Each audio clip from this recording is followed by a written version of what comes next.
여러분 안녕하세요. 반갑습니다. 헤럴드 경제 서인주 기자입니다. 오늘 금요일입니다. 10월 25일 광주의 경제, 부동산, 아파트 소식들 함께 나눠보도록 하겠습니다. 어제 저는 광주대학교를 다녀왔습니다.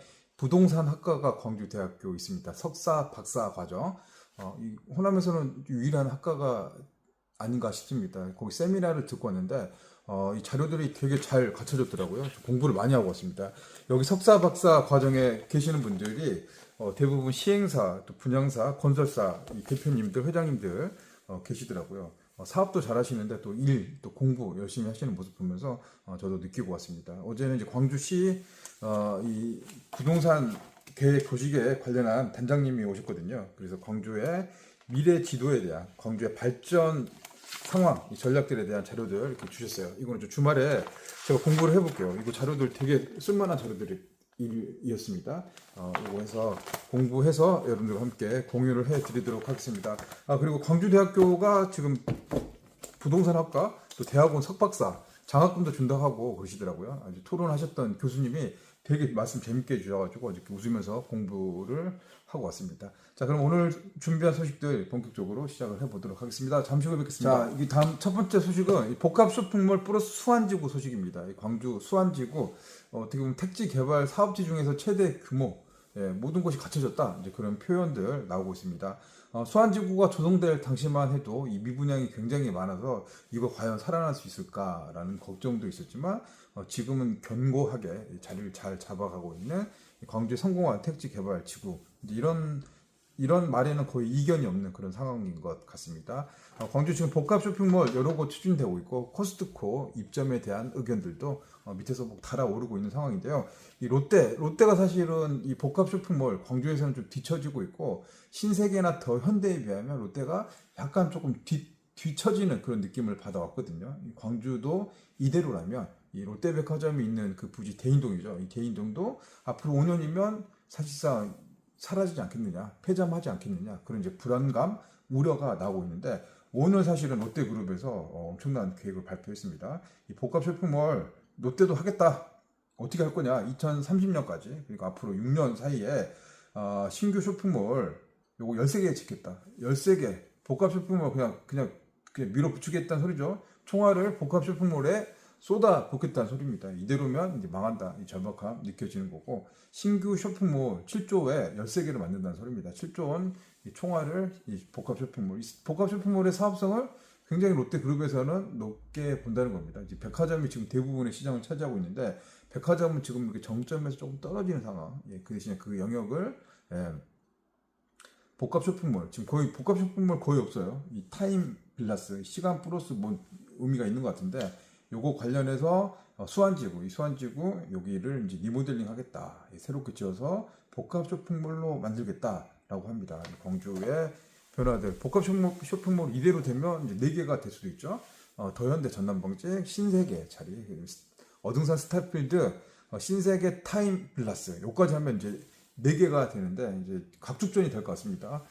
이제 결과는 이제 까놓고 봐야겠죠. 까놔서 여기 이제 몇 개가 될지, 실제로 얼마가 투자될지, 재밌을 것 같은데요. 일단 뭐 투자를 하는 거 좋죠. 우리 지역 입장에서는 일자리도 만들어지고 인프라가 구축되고, 결국은 이게 만들어진 거는 뜯어갈 수 없으니까 이 대기업의 투자 유치, 이런 분위기가 광주 공동체, 광주 광역시에 나타난다는 소식은 광주 경제 부동산 이 아파트 시장에서 온기가 될 수 있을 것 같습니다. 수완지구 이 사신 분들, 또 주변 아파트 많이 계시잖아요. 타임 빌라스 되시면 좋아질 것 같은데요. 집값도 좀 올라가지 않을까, 그런 기대를 해 봅니다. 자, 다음 소식으로 넘어가도록 하겠습니다.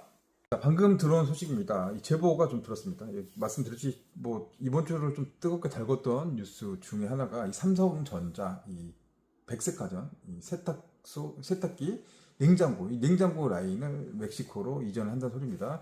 이 물량이 30에서 40만 대 정도, 협력업체들이 크고 작은 매출 감소, 리스크가 좀 있기 마련인데, 이 중에서도 심각하게 타격을 받는 회사, 매출 80에서 90% 사라지니까 사실상 폐업이죠. 이제 문을 닫는 회사도 있습니다. 이 성일 이노텍, 광주 평동 산단에 있는 회사, 얼마 전 영상에서 현장 가서 사장님 인터뷰하고 이야기를 전해드렸는데, 이제 진짜 가니까 위기가 이제 정말 심각한 상황. 이제 직원들도 100명인데 일자리가 다 사라질 절박한 상황인 것 같아요. 그래서 이제 오늘 이제 나왔던 상황이 그동안 삼성과 협상을 계속 진행을 해 왔는데 결국엔 타결할 수 있는 그 방안 이제 협상이 안 됐죠. 깨졌습니다. 깨져가지고 오늘부터 생산 라인을 중단하는 겁니다. 오늘 이제 일부 물량 중단했습니다. 이제 현금 유동성, 돈이 없다는 소리죠. 이렇게 유리 인쇄 라인 오늘부터 가동을 중단을 했고요.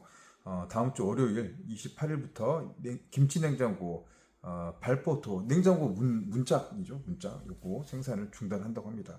이게 이제 어떤 파장을 미치느냐? 삼성전자에서 이 부품이라든가 이런 것들 가서 조립을 하는 그런 이제 그 공장 라인인데 이게 하나씩 빠지게 되면 결국에는 이제 문짝이 없어지는 거죠. 이 생산 물량 또 수출 물량 납기를 준수하지 못해서 차질이 된다는 소리입니다. 이 성일 이노텍은 오늘 이제 삼성전자 구매팀 제조팀에게 입장문 형태 공문을 발송했는데 사실상 생존형 이제 시위를 나선 겁니다. 공장 문 닫았다는 소리는 이제는 선을 좀 넘어가지 않나 그런 좀 생각까지 들 정도로 봅니다. 결국은 지역으로 봤을 때는 폭탄이 하나 터지는 상황이거든요. 이게 이제 좀 악순환이 될 수 있을 것 같은데 또 마땅한 또 해법은 없습니다. 오늘 제가 삼성전자 임원 성일 이노텍 대표 또 광주시 가전산업 총괄관 세 분 다 통화를 해가지고 이 상황을 들어봤는데 마땅한 해결책은 없는 게 지금 현실입니다. 다 상황을 좀 예의주시를 하고 있는데 해결책이 없다는 게 좀 답답한 그런 상황인 것 같습니다. 어제 이제 국정감사에 이 문제가 좀 거론이 됐어요. 산자부에서 이 정진우 광주 남구의원이죠. 여기서 국감에서 산자부 장관 그리고 성일 이노텍 대표 모셔가지고 관련 이제 시위 질문들 질의들을 했었는데 아무튼 이 광주 가전산업이 좀 잘 돼서 좋은 소식으로 여론에 등장을 해야 될 텐데 지금 이렇게 뭐 매출 죽고 뭐 불안한 그런 이야기들 좀 먹구름 이런 상황들이 좀 나타난 상황입니다. 좀 더 자세한 이야기는 이제 월요일 삼성전자 현장 취재 가서 인터뷰를 하기로 했으니까 그 현장 가서 좀 더 자세한 이야기를 해보도록 하겠습니다. 삼성전자 입장도 충분히 이해됩니다. 글로벌 경쟁력 강화를 위해서 이제 해외로 나가야 되죠. 물류비 절감을 하는 이제 그런 거 이해가 되고 또 중소기업도 이제 망하는 거죠. 망하는 거 이제 절박한 이제 배랑끝 대표도 지금 이제 뭐 입장이 된다면 이렇게 이제 어떻게 보면 삭발하고 머리띠 둘러서 나오는 시위 한다는 건데 지역으로 봤을 때는 두 개 다 소중한 자산인데 원만한 해결이 좀 되기를 기대를 해 보도록 하겠습니다. 자, 다음은 좀 개인적인 이야기입니다. 제가 이제 고향이 전라남도 담양군 용면입니다. 용면 이제 추월산 담양댐 이렇게 있는 데인데 저희 이제 이모님이 사셨던 집이 있어요. 이모님 거기가 면소재지입니다. 면소재지 추성리에 있는 곳인데 여기 입지가 좀 괜찮아요. 그렇게 큰 집은 아니거든요.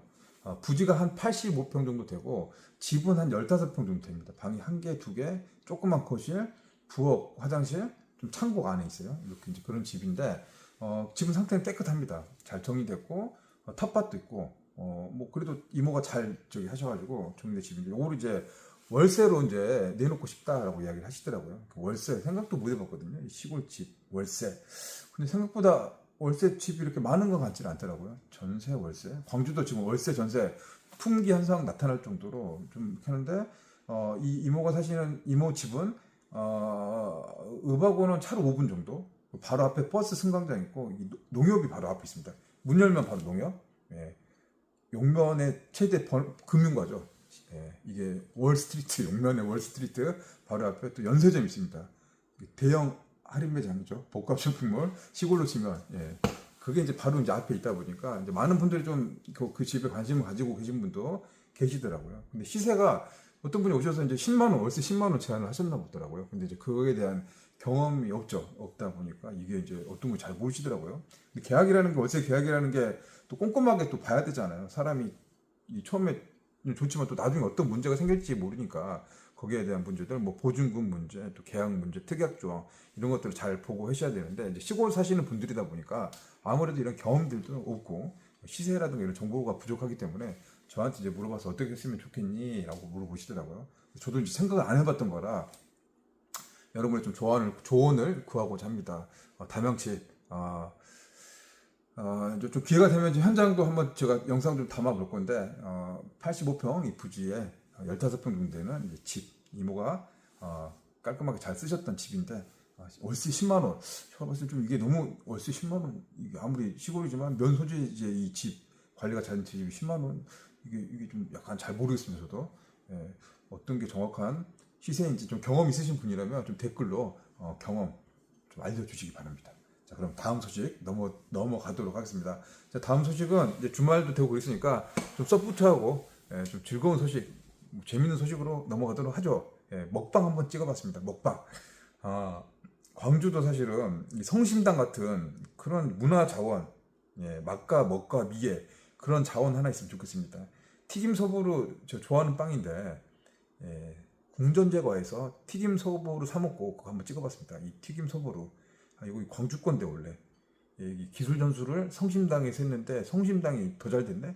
오히려 이제 거기 이제 랜드마크가 돼버렸는데 광주도 한번 이런 거 좀 만들었으면 좋겠습니다. 이 광주형 성심당 요거 한번 만들어보고 지역 광주를 좀 대표하는 이런 제품들 빵도 좋고 맛있는 것들도 만들어가지고 좀 뻗어나가는 그런 것들을 희망하면서 먹방 영상 금요일 저녁 보여드리면서 여기서 인사를 드리도록 하겠습니다.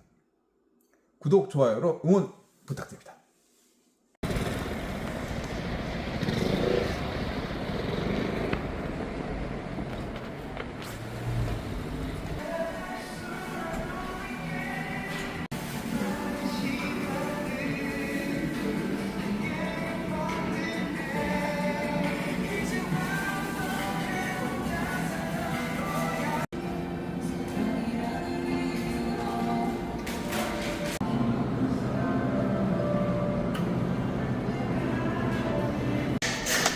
여러분 안녕하세요. 오늘 궁전제과 왔습니다. 궁전제과 제가 좋아하는 빵이 하나 있어가지고 오래간만에 궁전제과 와서 빵을 좀 샀습니다.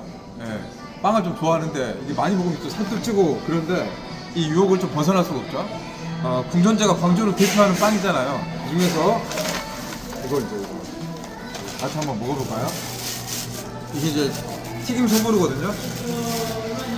여러분 이거 아세요? 이 성심당이 이 대한민국을 좀 대표하는 그 빵집으로 성장을 했는데 튀김 소보루를 여기 있는 궁전제과가 기술을 가르쳐 줬다는 거. 근데 기술을 전수받은 성심당은 이렇게 많이 커졌어요. 매출 차이도 지금 한 6배, 7배 차이 나는데 조금 아쉬운 것 같아요. 광주도 이런 유명한 빵집이 관광 자원화 될 수 있을 것 같은데 이것도 맛있거든요. 그런 거를 좀 생각하면서 우리도 이 광주도 지역을 대표할 수 있는 문화 자원 빵부터 시작해가지고 하나씩 만들어보는 거 어떨까요? 그런 의미에서 오늘 제가 오래간만에 먹방을 한번 해보도록 하겠습니다. 튀김 소보루 요거 달달하게 맛있거든요. 젓갈 꺼주세요. 젓갈요.